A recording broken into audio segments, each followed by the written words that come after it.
கிறிஸ்து நாமத்தினாலே இந்த நாளில் உங்களுக்கு வாழ்த்துக்களை தெரிவித்துக் கொள்கிறேன். எப்படி இருக்கீங்க? சந்தோஷமாக இருக்கீங்களா? மகிழ்ச்சியாக இருக்கீங்களா? உங்களை சந்திக்கிறதுல மிகுந்த மகிழ்ச்சி அடைகிறேன். பிறந்த நாளை திருநாளை கொண்டாடுகிற பிள்ளைகளை இயேசுவின் நாமத்தினால் ஆசீர்வதிக்கிறேன். இந்த நாளிலும் கூட ஆண்டவரே, நான் உடைய சமூகத்தில் காத்திருக்கிறேன்ப்பா.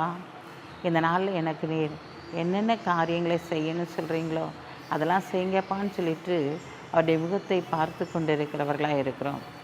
ஏன் நான் கேட்டால் மட்டும் ஆண்டவர் தர மாட்டேங்கிறாரு? எல்லாருக்கும் செய்கிறாரு, எனக்கு மட்டும் ஏன் நடக்க மாட்டேங்குது அப்படின்னு சொல்லி நீங்கள் கலங்கி தவித்து கொண்டு இருக்கிறீங்களா?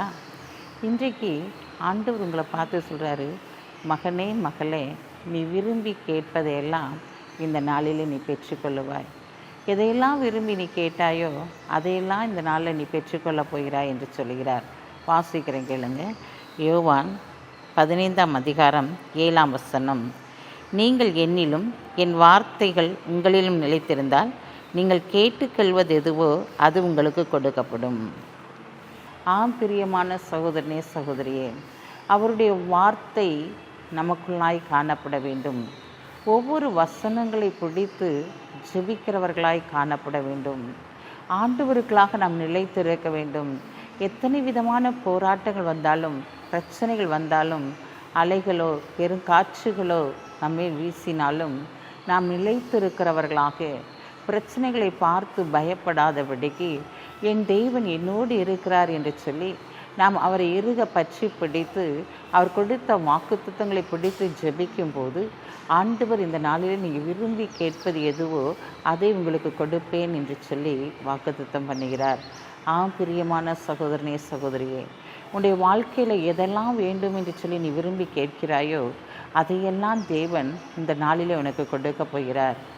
ஆண்டவர்கிட்ட சொல்லி, இசப்பா இந்த நாளில் நீர் எனக்கு செய்கிறேன்னு சொன்னீங்களே, இன்றைக்கி நான் விரும்பினதை செய்யுங்கன்னு சொல்லி நீங்கள் கேட்கும்போது அவர் செய்கிறவராய் இருக்கிறார்.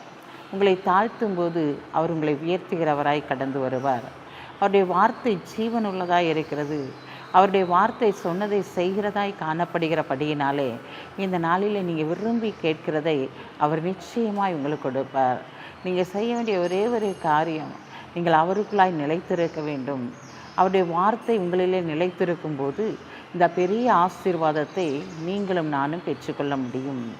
அவருடைய வார்த்தை இந்த நாட்களில் சொன்னதை செய்துவிட்டு தான் திரும்பும், அது வெறுமையாய் திரும்புவதில்லை என்று சொல்லி நாம் வேதத்தில் வாசிக்கிறோம்.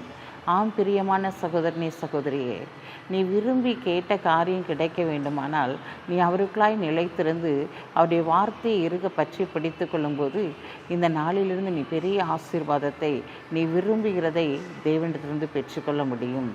இயற்கைக்கு அப்பாற்பட்ட அதிசயங்களை செய்கிறவர் இன்றைக்கு இயற்கைக்கு அப்பாற்பட்ட அதிசயங்களை உன்னுடைய வாழ்க்கையை செய்து உன்னை கனப்படுத்துவார். கண்களை மூடி ஜெபிப்போம். அன்புள்ள ஆண்டவரே, இந்த நாளுக்காக உமக்கு நன்றி செலுத்துறையா. இந்த நாளிலும் உடைய பிரசன்னத்தின் ஆளுகையினால், உடைய அன்பின் ஆளுகையினால் நிரப்புவீராக. இந்த நாளில் உடைய பிள்ளைகள் ஆண்டவரே எதையெல்லாம் விரும்பி உடைய சமூகத்தில் கேட்கிறார்களோ அதையெல்லாம் நித்திய சுதந்திரமாக இவர்களுக்கு கொடுப்பீராக. இந்த நாளில் தடைப்பட்ட அனைத்து காரியங்களும் செயல்படும்படியாக நீ வாசல்களை திறக்கும்படியாக ஜெபிக்கிறேன் சப்பா. இந்த நாளில் பிறந்த நாளை திருநாளை கொண்டாடுகிற பிள்ளைகளை இயேசுவின் நாமத்தினால் ஆசீர்வதித்து ஜெபிக்கிறேன் சப்பா. ஆராய்ந்து முடியாத பெரிய காரியங்களையும் எண்ணி முடியாத அதிசயங்களையும் செய்கிறவர் இன்றைக்கு எண்ணி முடியாத அதிசயங்கள் நம்முடைய பிள்ளைகளுடைய வாழ்க்கையை செய்து கனப்படுத்துங்க. இயேசுவின் நாமத்தில் ஜெபிக்கிற நல்ல பிதாவே, ஆமென்.